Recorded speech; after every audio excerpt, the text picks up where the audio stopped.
Testing, testing. Good morning. Welcome to PT on Ice. Mitch Babcock joining you this morning from the Fitness Athlete Division. Need to apologize. We're a little behind the eight ball with our normal start time. Some lapse in our scheduling on our end, so I apologize on behalf of that. But if you're catching the podcast, time doesn't matter to you, so we appreciate that. We appreciate our live viewers. Hope you've had a fantastic holiday week. I know a lot of people took the whole week off or had only a short little work week, couple days in there. So hopefully you enjoyed the time with family, friends, maybe ate too many sweets. I know I was part of that. What we're talking about today, guys, is neck position in CrossFit. So in the Fitness Athlete Division, we're often talking about, obviously some more advanced athletic type hobbies and recreations. CrossFit being one of them. Neck pain is a common thing in CrossFit. It kind of goes unlooked of sorts because we talk a lot about shoulder, we talk a lot about knees and backs. Morning, Andrew. Good to see you on here, man. We don't talk as much about neck pain or neck-related arm symptoms in the longer that I've been inside the gym, and the more and more folks that I've spoke with and worked with, the more I'm kind of seeing this as kind of this under-the-radar thing. And there's a few movements, I think, that could be contributing to some of the issue. Kind of a proposed way of looking at this and some research to maybe support that case. There are a lot of movements in CrossFit where we're not emphasizing, but can be seen is this excessive amount of cervical hyperextension. When we're weightlifting or doing some gymnastics movements where we can get carried away with the amount of mid-cervical hyperextension that we're seeing in our athletes. A few of them that I typically notice or have athletes flare up after a workout with them, handstand push-ups. Right, they're inverted and they typically try to look at the ground while they're pressing, and so what they get is an extreme amount of that mid-cervical extension. Wall balls, where they're throwing a med ball to a 10-foot target, and the entire time they're doing it, they're holding their neck into a hyperextended position for the duration of the wall ball. Other movements, deadlift, right? We hinge over and we see a lot of athletes want to look up to the sky or almost up to the ceiling to help, like in their minds, drive the bar upright. However, they'll get a ton of that cervical extension there. Squatting. Back squatting particularly, or front squatting, you'll see a lot of athletes crane that neck into cervical extension for the same reason the deadlift, trying to go upwards, so they look upwards, they look up to the sky, so you'll see that a ton. And another one that kind of goes unnoticed is on the rower. Every time that we return that chain, athletes will typically round that thoracic spine, and then they want to keep their eyes on the monitor, which is up in front of them. And so they'll kind of round that T-spine, but then crane that neck, and it goes into and out of cervical extension. A couple of these are the Pez dispenser. Yeah, that's exactly right, John. It's like this whole Pez dispenser thing with the neck, forward and back, or chicken plucking at the rower. A lot of these can be either mechanical strain, right? So 1 rep max back squat, heavy deadlift, a snatch where I'm really trying to push my head through underneath the bar. That can be some significant mechanical strain. And then there's a lot of like repeated strain, right? Things like wall ball. Just looking up isn't a big issue, but looking up for 50 wall balls, maybe 3 or 4 sets of those, that adds up. That's cumulative load on the mid-cervical spine. Rowing, right? You're on that rower for 2K or maybe a 5K on that rower, and that's just that repeated localized strain on the mid-cervical spine. And there's some evidence to support that repeated cervical hyperextension in the mid-cervical spine can cause some minor mechanical trauma, if I could get that out, and then associated kind of chemical irritation with that, right? And so it's possible, it's definitely possible that with that minor mechanical trauma in that local irritation that we start getting some neck-related arm symptoms. There's some stuff kind of going down into my shoulder, down into my upper brachium area.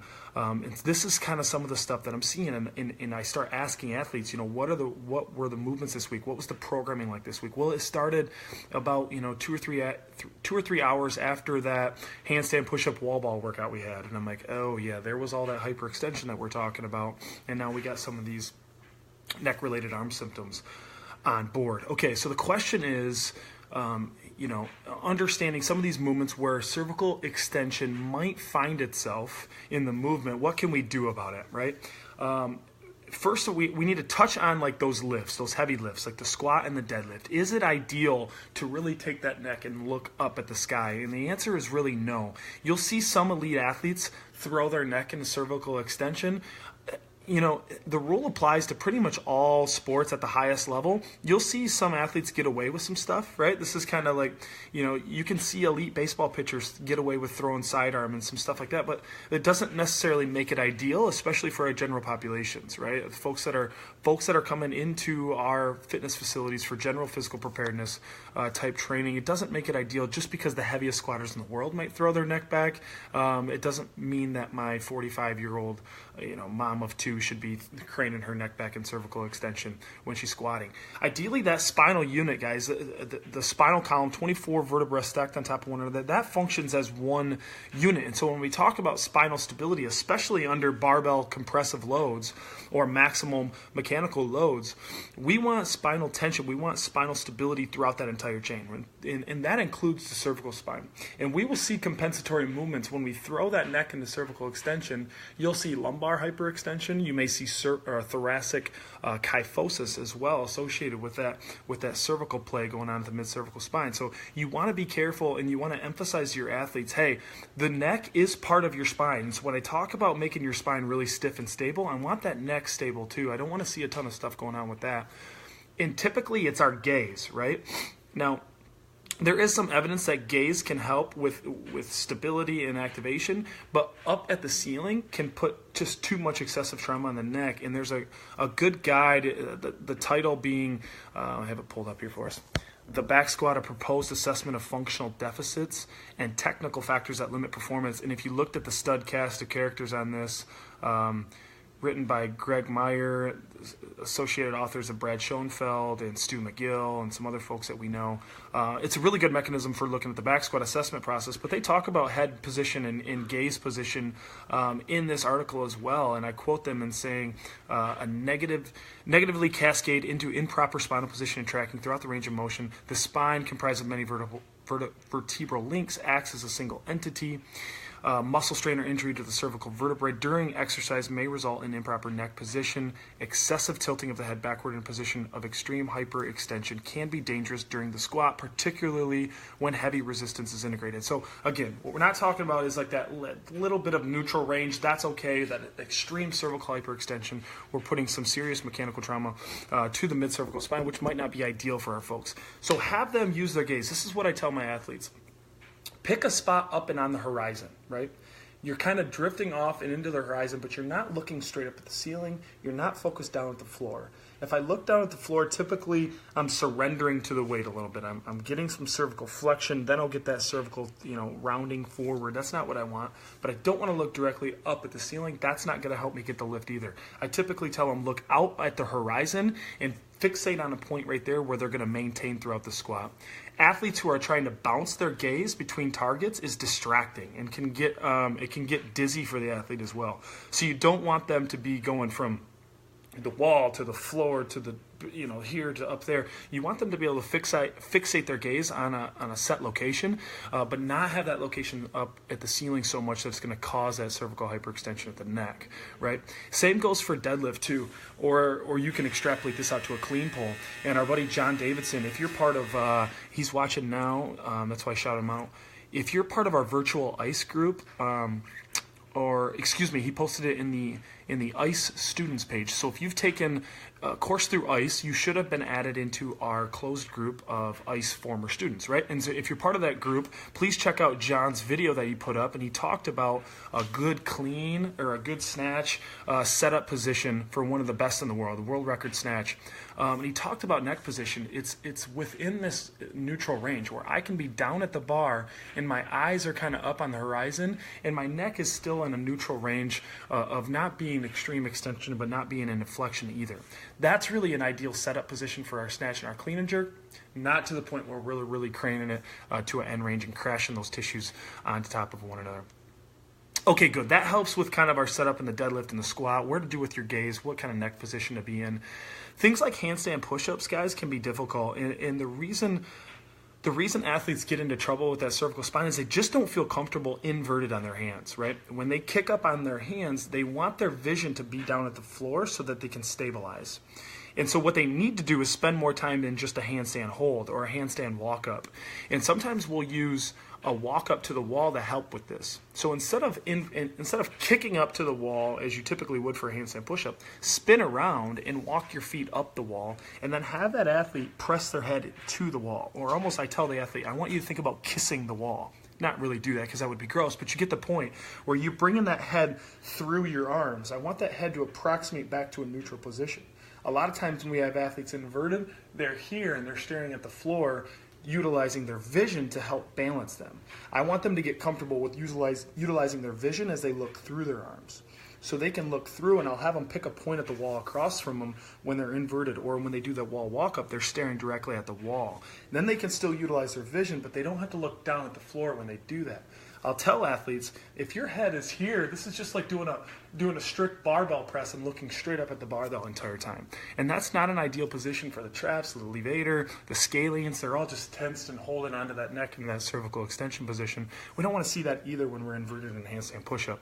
So getting an athlete first comfortable holding that position and bringing their head through to a nice neutral spine position would probably be the first place I start before we're trying to fix the actual handstand push-up itself. Once they get into that pattern, I'm emphasizing the fact that that head's coming back through to neutral as they lock out each rep and not finishing in an extended position. That'll typically kind of be a cue that'll help you.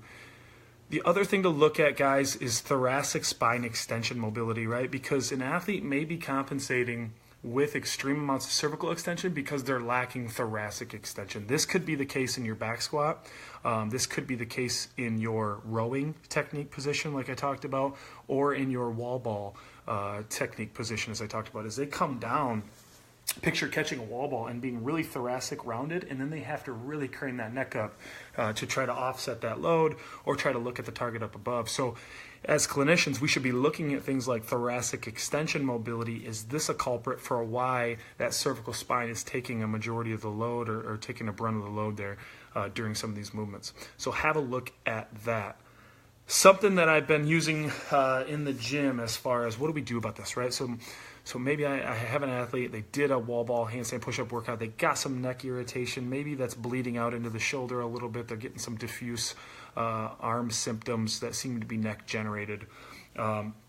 One thing I picked up from Jeff's cervical spine management course, so the Institute of Clinical Excellence, the cervical spine management course, one tip that we talked about was utilizing like a bike tire or some sort of band to try to set up a self-traction system. And I've utilized jump stretch. I like to utilize jump stretch bands because we have so many of them in the gym, and hook them up on the squat rack. You'll hook it up at maybe knee height or waist height up on the squat rig. And the athlete's going to lay down, it's going to go around their occiput and kind of distract up and back, and that'll allow the athlete to lay supine with some amount of traction going on the cervical spine, and then they can begin to operate with some neck retractions, neck retraction and rotation, neck retraction and side bend. They can start to do a lot of things with the self-traction, utilizing that jump stretch band on the squat rack. I believe Tim Fearon is probably credited for passing some of that along. I'm probably way off base by saying this. Jeff can probably jump on with more comments, or maybe even tag a video as to that. But that's something that's been hugely helpful after going to the course, the cervical spine management course. Pick that up, and something that I'm giving to a lot of athletes. It's just kind of a cool down mechanism. Hey, get a little cervical traction going on. See if that doesn't feel alleviating. I got a couple athletes right now in the gym that are utilizing that, and they're like, oh, this feels so great. I can just sit here 5 minutes after class, get a little traction, little retraction going on, and start to pump some fluid into the cervical spine, help diffuse out some of that chemical irritation. So, okay, that's a few points on neck pain and CrossFit. I think you should have an eye out on some of the movements that may be participating into extreme amounts of cervical extension, or total loads, total mechanical loads, or total repetitions, things of that sort. Have a look at it. Is it the rower? Is it wall ball? Is it handstand push-ups? Is it their squat position or deadlift position? Is it their clean setup? Is that neck really creating a cervical extension? Can I give them a cue about a visual gaze fixated out on the horizon? Can I give them a cue to press their head through on their handstand push-ups? Do I need to check out thoracic extension mobility? I hope that helps you out. If you have some athletes struggling with that, ask about it. See if they got some neck pain. pain on board or some shoulder pain associated with that. So again, that's Fitness Athlete Friday. We're rolling into the new year, and there is a lot of cool stuff on tap with the Institute and all of its associated partners, with the APHPT, with Zarin PT, Chris Johnson now in the Rising Tide that's coming up in 2018. There are so many cool things going on in 2018 that I'm excited to get on with the party. Let's get the new year here and kick off 2018 so we can get the ball rolling. So as Mike always says, and I love to cite Mike on Fridays because I feel like Mike was the originator of Friday, and he says, it's Friday, there's still time left, and it's the end of 2017. There's still time left. So make it count before we close out this year and roll into a good one in 2018. So signing off, Fitness Athlete Friday. You guys have a fantastic day and make it count. We'll see you.